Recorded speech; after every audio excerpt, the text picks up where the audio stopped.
All right, thank you very much, Willis, for that. And like you say, today is International Women's Day, and the theme for this year is Planet 50-50 by 2030. Step it up for the gender equality. We're now joined in studio by a lady who has many titles under her hat. She's an author, she's a director, she's an executive chair, Dr. Herta von Stiegal. Very good morning to you. She's executive chair of Ariya Capital. She's also the Kenyan chair of the Women Corporate Directors, as well as an author.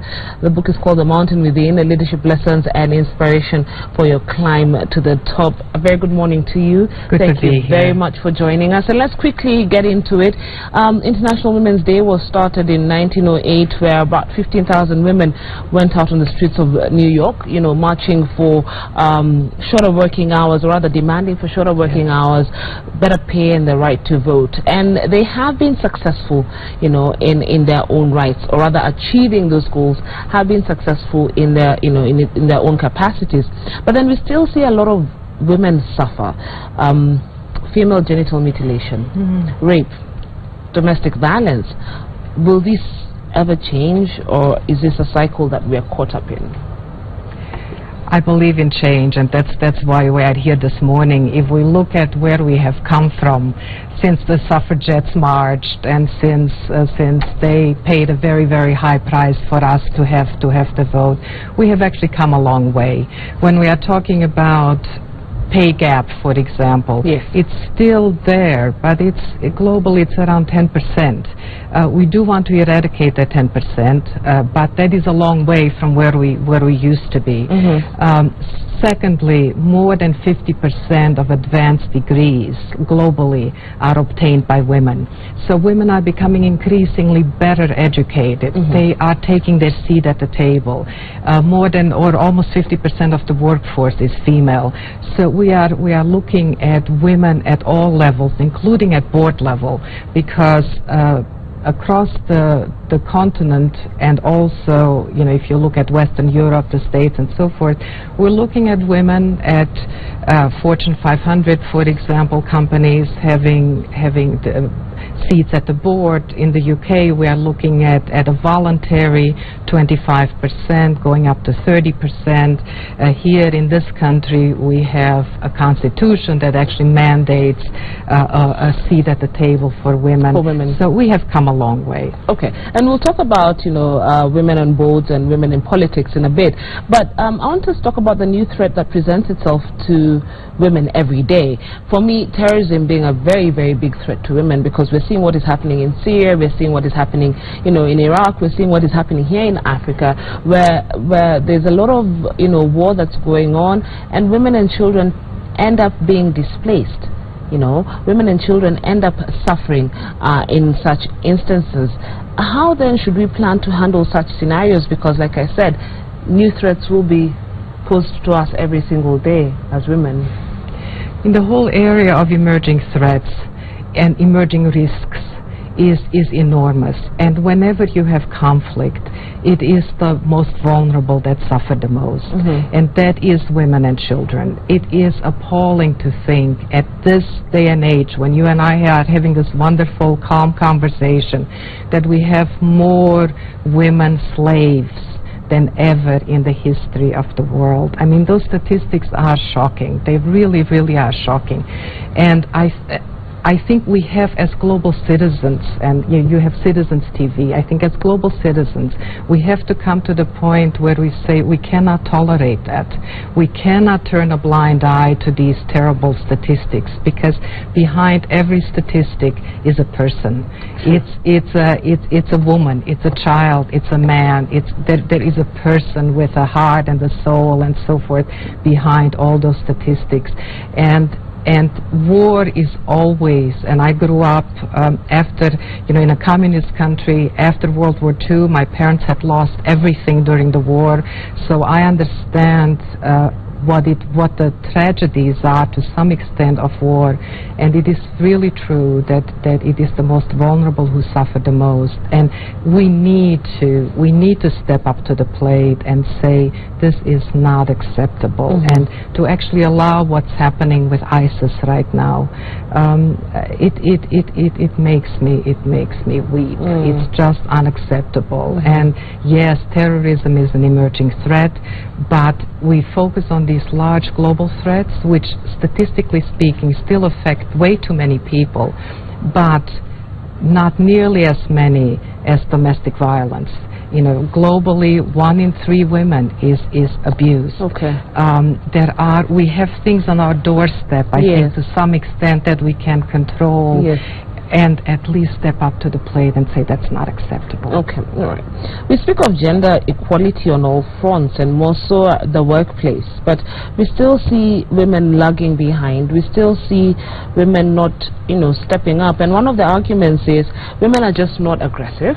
When it comes to going for what they want, and we've seen the number of women who sit on boards, not as impressive as the number of men who sit on these boards as well. The number of women who are going into politics, not as impressive as the number of gentlemen who are going into politics. And then there's also the other argument that for those women who get to the boards and those women who go into politics, get there and become comfortable. And so what happens is when Kerigo wants to get into a board, she really doesn't have someone who will walk with her. So I want you to answer my 2 questions. There's the issue of women not being aggressive, and then there's also the issue of women, quote unquote, betraying each other and not helping each other. About women not being aggressive, my life motto is it takes enlightened men and brave women to change the world. I'm not sure about aggressive. I think that there has to be an inner strength and the courage that leads you and keeps you at the table. I think that it is that inner strength and that courage, because at the end of the day, the seat at the table for women is becoming more available. It is what do you do with that seat? So I really think it's a question of, and I've been the product of amazing female mentorship. I would not be here today if it were not for, and I can tell you the names if we had the time, but I am the product of incredible mentorship, both female and male. So I think the myth that women don't support each other is just that. It's a myth. Because for every woman who may be sabotaging the other, there are women who help each other and support each other and pick each other up. And I'm a product of that, and I really believe in giving forward and paying back, if you will. And so one of the organizations that I'm involved in that you mentioned at the beginning, I'm the Kenya chair of Women Corporate Directors. We are a global organization. If you tallied up all the public boards that we sit on, and it's just women, we would be the 3rd largest economy in the world because we represent $8 trillion. Okay. So when you're talking about women on boards, I see the highest quality, and quite frankly, for every mediocre woman, I can find 10 mediocre men. So I think it kind of balances out a little bit.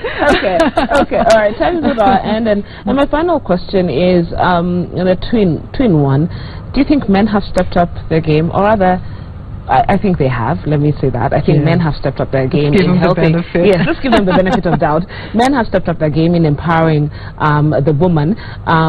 Do you think they need to continue doing it? Because it also reaches a point where they say the girl child has been empowered and she's taken off, and now maybe it's time for us to sit down and focus on the boy child who was left on his own, So do men still have a role to play in ensuring the empowerment of women? An enormous role, and it's getting the balance right. You know, as human beings, we tend to gyrate from one to the other, from one extreme to the other, and neither is good. We have to keep the balance right. Men have an incredible role to play.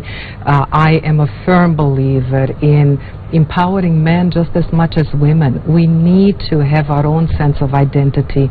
We need to know that we are uniquely gifted. And because there is so much research done, and I've seen it in practice many, many times, because I've been part of all male boards, of all female boards, of mixed boards. I've seen the whole range. And when we actually come together as intelligent human beings, male and female, and we have the right diversity, we are so much stronger. We are so much more powerful. We have fewer scandals in the corporate world when we have diverse boards. We have less ego in the boardroom or in the meeting room when we are diverse.